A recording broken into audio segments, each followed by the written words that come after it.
The Atheist Debates Patreon project presents On Implicit Arguments, Memes, and Fallacies. So this morning, I got in an argument on Twitter. I know that's a shock. Why on earth would anybody get an argument on Twitter? I won't call it X, but you guys know what it is. Specifically, Seth Andrews, who runs The Thinking Atheist, had posted a meme, and Michael Jones, also known as Inspiring Philosophy, had kind of reposted it with what he described later as a parody of it in response.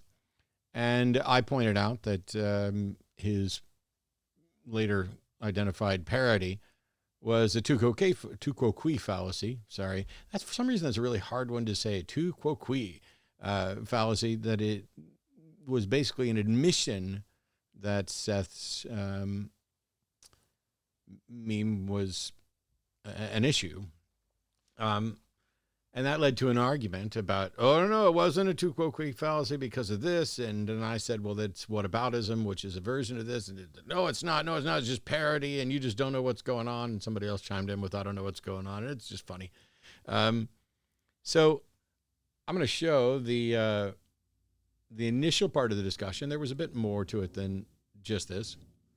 But the meme there is an image from The Handmaid's Tale, which is a dystopian consequence of religious mentality, religious ideology. And so it says on the meme, the road to the Handmaid's Tale world is lined with smiling Christians telling you to stop overreacting. And Michael's original reply to that was, the road to another atheist dystopian USSR is lined with smiling atheists telling you to stop overreacting. Now, the original point that Seth's meme is making is what I thought was obvious. It is kind of like a warning about the frog or lobster put into a pot where the temperature is slowly cranked up. And so if it's slowly cranked up, you don't notice the heat rising. It's comforting. It's like a hot tub until it's too late. And so what it's saying is that tiny encroachments on our liberty add up over time, just like slowly increasing the heat. And Christians of some stripe could be standing there saying, don't worry about the heat. It'll be fine. Stop overreacting. It's not too hot, as it gets to the point where you're ready to be boiled. Michael's response is that atheists could do the same thing, leading to the dystopian, the atheist dystopian USSR. And so I pointed out that this is essentially a little bit of whataboutism, a little bit of a quoque fallacy. And I know that a bunch of people don't really get what that means. So we'll kind of go over it a little bit. It's funny that after I called him out for it, he decided to lecture me on what the fallacy is. So I said quoque fallacy is just an admission. And the problem in the USSR wasn't the atheism. There's no atheist doctrine that causes that. And secular humanism prevents it. We'll get into what happened in the USSR a little bit further down the line. But then Michael decides to tell me that a quoque fallacy is when you attempt to discredit someone's argument by attacking the opponent's personal behavior or actions being inconsistent with their argument. I did not attack Seth or say his argument is wrong because of his hypocrisy, merely showing the absurdity of blah, blah, blah. No, I'm sorry, but you're wrong. While that's typically a thing where you go after the person, that's what the name actually means. Quoque is you do it too, or you're just as bad, or look who's talking. It doesn't have to be a direct addressment of that person as here's what you said, and I'm going to address what you've done. You're a hypocrite. That is not the only aspect of this. Whataboutism is a common version of the quoque fallacy, which is, well, yeah, but what about this thing over here? This is just as bad or worse. And so, for example, I've got Douglas Walton's book on informal logic right here. And on page 147, at the end of the page, he notes, one legitimate function of the argument against the person may be to shift the burden of proof and dialogue back onto the attacker. Sometimes this form of attack and reply is called the quoque fallacy, or rejoinder, or you too.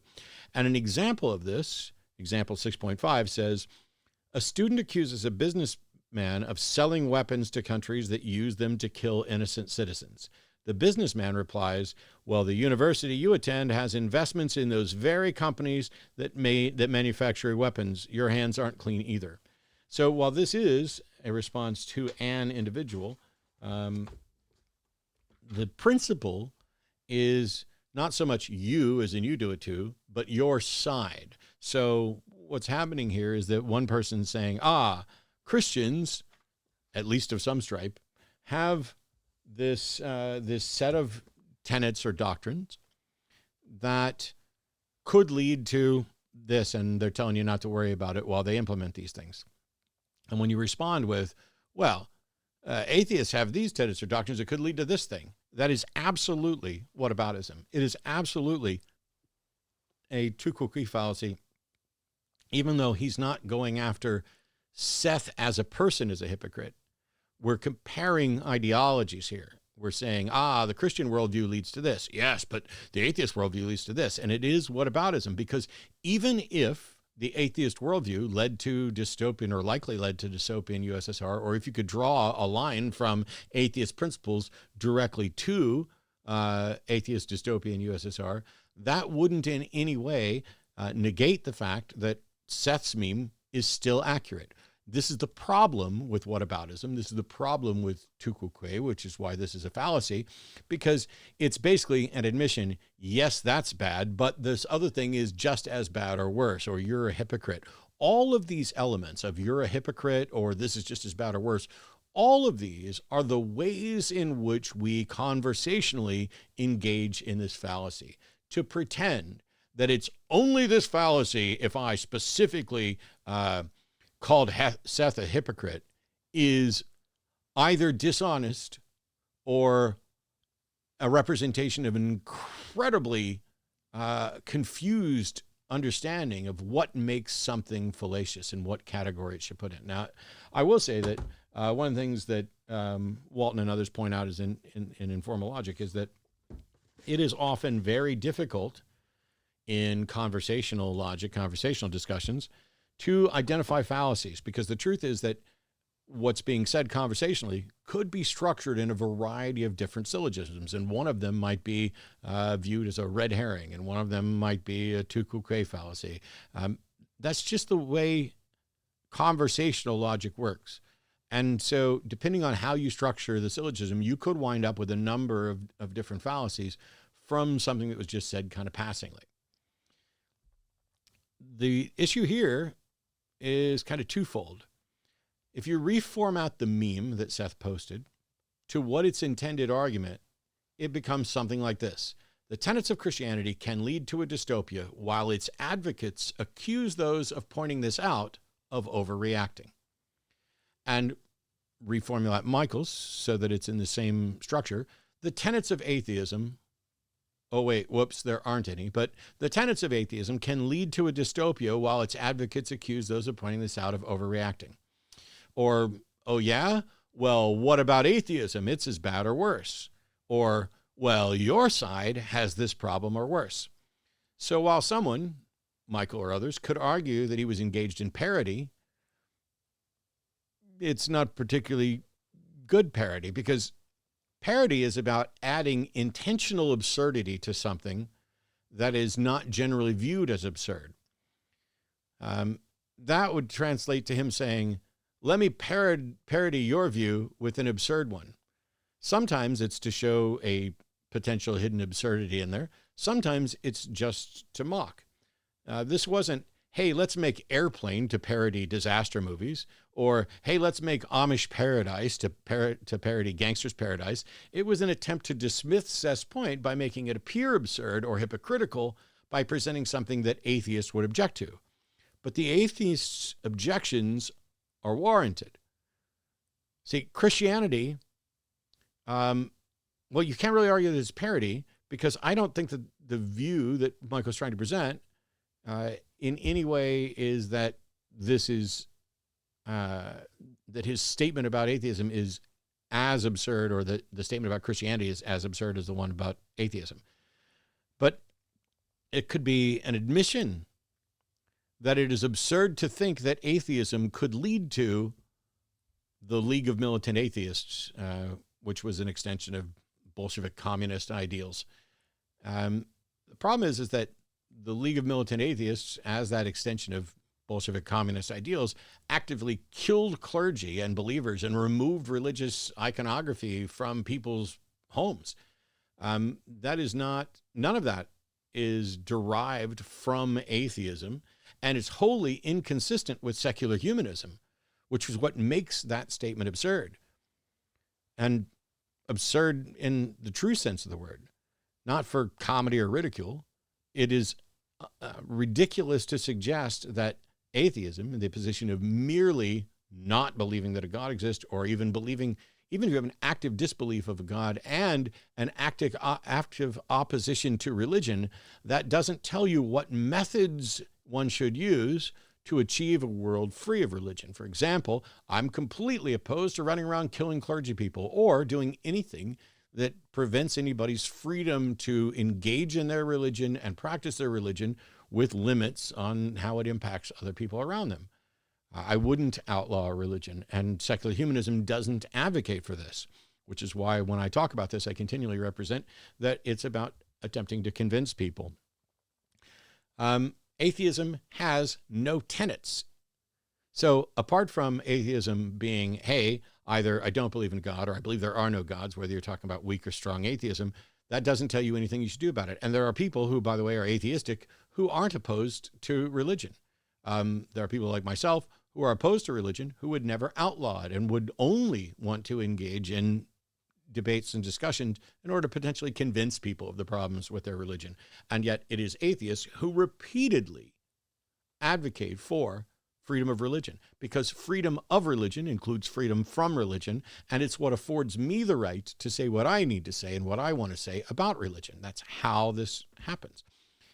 What happened in the atheist dystopian USSR was a bunch of Bolshevik communist ideas attempting to create a scientific atheism and impose it on everyone else by making it essentially illegal and dangerous for one to practice or publicly talk about their religion. That is, it is absurd to say that this is a result of atheism when it is actually a group of people co-opting a foundation of atheism to impose themselves as the religious authority for everyone. What you had in Soviet Russia was a secular religion, unlike secular humanism, that was about top-down control. And they had discussions between people on the far left and people on the far right. And some of them were like, oh, religion's just going to go away. And others were like, oh, it's not going to go away fast enough. We need to take it away. Those types of discussions get to what type of steps you're willing to take on attempting to achieve your better world. So I did a video, by the way.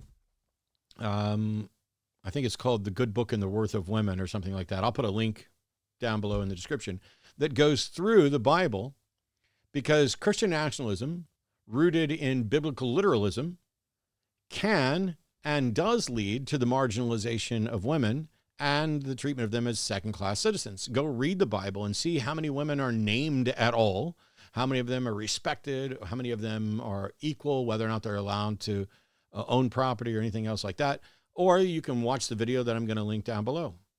So in summary, Seth posted an argument in a modern, informal meme form. We tend to look at these things and be like, oh, that's not an argument. No, it's not a robust syllogism. It is an argument. Michael then parodied it in an attempt to show that it was absurd or dismiss it as absurd by using a similar structure to raise a similar complaint about atheism. That's whataboutism. That is the quoque fallacy with elements of red herring and potentially others, because informal fallacies are hard to narrow down because the syllogism could be structured in a number of different ways. It is about understanding the intent. And so when you say the road to another atheist dystopian USSR is lined with smiling atheists telling you to stop overreacting, yeah, that is pretty absurd. But when you talk about the road to Handmaid's Tale type dystopias being lined with smiling Christians telling you to stop overreacting, oh, how absurd is that? Well, the difference between the two is that one of them has no tenets that could possibly lead to that and requires something else to be injected. And the other one has statements and tenets that oppose that, that talk about what a woman's value is, what a woman's worth is. Are they able to own property? How should they inherit property? Things about human sexuality. If a man lies with another man as he lies with a woman, they've committed an abomination or deserving of death. I do not allow women to speak or hold, positions over men.